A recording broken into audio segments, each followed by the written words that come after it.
Seine Gegner aus links, Debrel, Aschukano, 3 Runden, 2 Minuten. Meine Damen und Herren, ich nehme die Gelegenheit wahr, um die nächsten Stelle dann noch weitere wesentliche Sponsoren und Unterstützer vor. Ich hoffe, er ist bereits unser Gast. Wird noch ein paar Mal heute gegrüßt, sicher von mir. Steht für das Unternehmen Raterdom Thomas Züchner. Herzlichen Dank für Ihre tolle Unterstützung. Und ich bitte Sie, meine Damen und Herren, gemeinsam für ihn zu applaudieren. Das ist ein ganz wesentlicher Unterstützer des Kampfsports in Österreich. Ebenso wie der Kari Ochsner von den Ochsner Wärmepumpen. Herzlichen Dank für die tolle Unterstützung. Bleiben Sie applausfreudig. Alle, die machen es möglich. Geben uns nur mit beiden Händen Applaus. Danke, Höflich. Habe ich schon mal probiert. Und, lassen Sie mich noch einen weiteren, nämlich den Michael Braun von der Autolackierer GmbH. Herzlichen Dank, Michael Braun. Danke für den Applaus.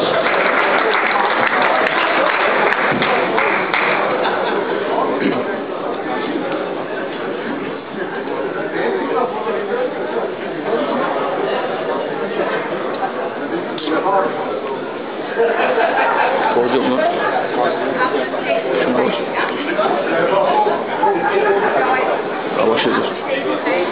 Beiden Gegner werden in der Geringmitte gehoben.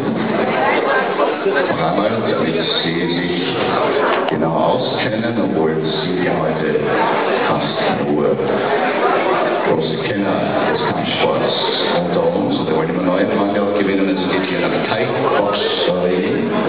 3 Runden, 2 Minuten. In der roten Ecke Debrel Aschukano. In der blauen Ecke von Sisikon Sado Uka. Der Referee nach wie vor Christian Geitz. Richter, Punktedichter und Ringfrei zur ersten Runde. Geh mal!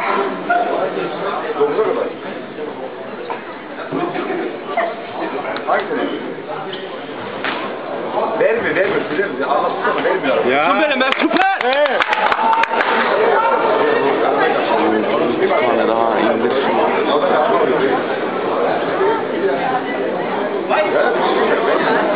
Adam çekildi gördüm, adam çekilmeye başladı. Gördü şimdi bir vuruşları.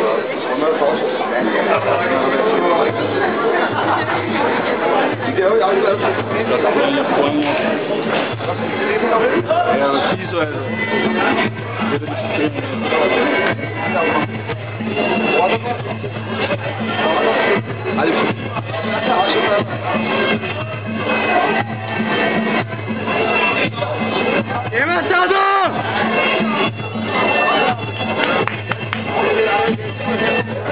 Süper! Yema, yema!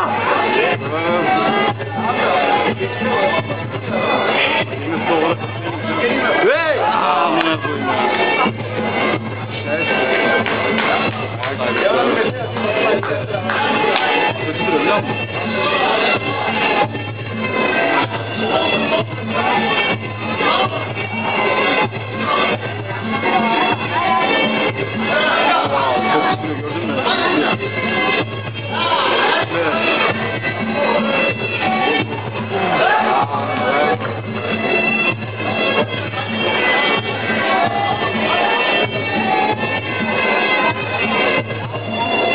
Hamur ya.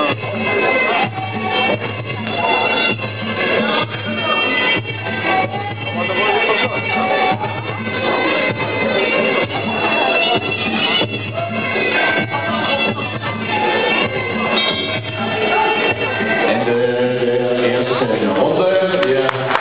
Wir fangen hier Partei für den Kampfgeist, den wir beide Thai-Boxer zeigen.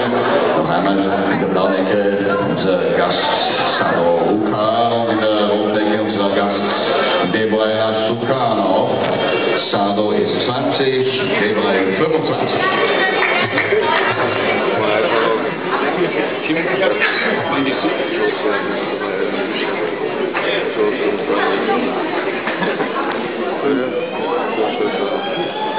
Kaptan.